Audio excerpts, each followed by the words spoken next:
Imagine the quietest moment you've ever had. No phone, no noise, just you and the silence. Now imagine that moment, but you're outside. It's dark. There's no shelter within reach, and the last fire you had burned out 2 hours ago. That feeling you just got in your chest? Your ancestors felt that every single time they were alone. Except for them, it wasn't irrational. For most of human history, solitude wasn't a luxury. It wasn't a need. It wasn't something people sought out to recharge or think or feel like themselves again. It was a gap in the group's protection. A moment when the safety net that kept you alive had a hole in it, and your nervous system knew that before your brain did. We need to start there. Because modern people carry a complicated relationship with being alone. Some of us crave it. Some of us dread it. Most of us have feelings about solitude that we've never fully examined. And almost none of us have ever stopped to ask where those feelings actually came from. The answer goes back much further than you might expect. For roughly 290,000 of the 300,000 years that modern humans have existed, the average person's experience of solitude was limited to one situation: walking a short distance from camp to relieve themselves. That was it. That was the full extent of voluntary time alone for most of human prehistory. Everything else, sleeping, eating, hunting, gathering, resting, grieving, arguing, recovering from illness, happened inside the group. Inside that 50-foot radius of people who knew you, needed you, and were watching whether you came back. And here's what that did to the human nervous system over hundreds of thousands of years. It taught your body to treat separation from the group as a warning signal, not a preference, not a mood, a warning. The anxiety you feel when you're completely isolated, the specific discomfort of being in an unfamiliar place with no one around, the way your attention sharpens and your senses heighten when you're alone in the dark.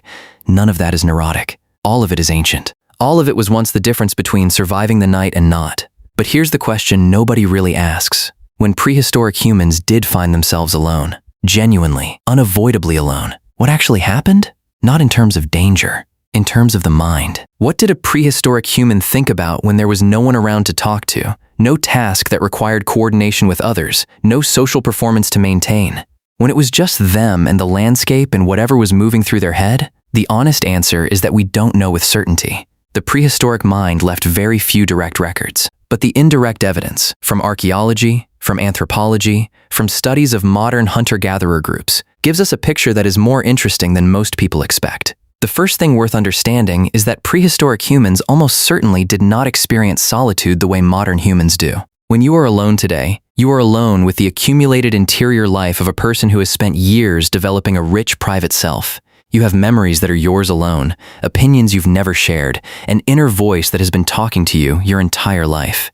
You know how to be alone because you have had practice being alone. You have filled solitude with thought, with imagination, with the private conversation that modern people carry on inside their own heads constantly.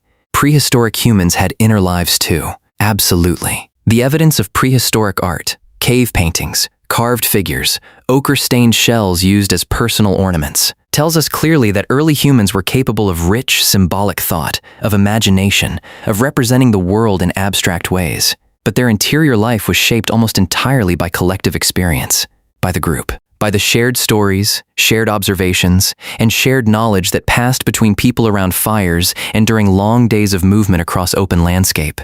When a prehistoric human was briefly alone, really alone, separated from the group by more than a few minutes, the most likely immediate response was alertness, not reflection. Not the kind of quiet thinking modern people associate with solitude. Pure sensory attention, listening, watching, orienting to the environment in the specific, focused way that a prey animal orients when it realizes the herd has moved away. Because that is what your nervous system was built for in those moments, not introspection, survival. And yet, there is something else in the record that complicates this picture.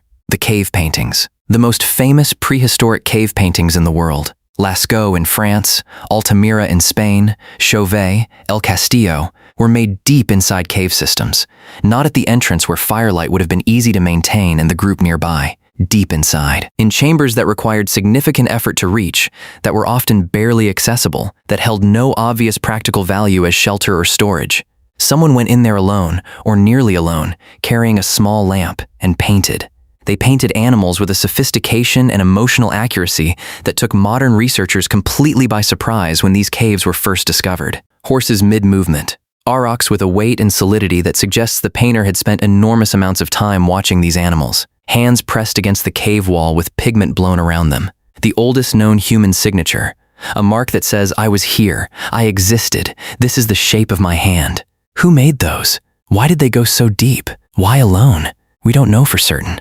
Researchers have proposed spiritual rituals, vision quests, deliberate sensory isolation to induce altered states of consciousness. Some of the chambers show evidence of intentional darkness. The small lamps brought in would have provided only a tiny circle of orange light in total blackness, creating an experience of profound sensory reduction that some anthropologists believe may have been the point. What we know is that someone chose to be alone in the dark, deep inside the earth, and made something. Not for the group to see immediately, not as a practical act, as something else entirely. Something that looks, from a distance of 30,000 years, a lot like what modern humans call a private interior life.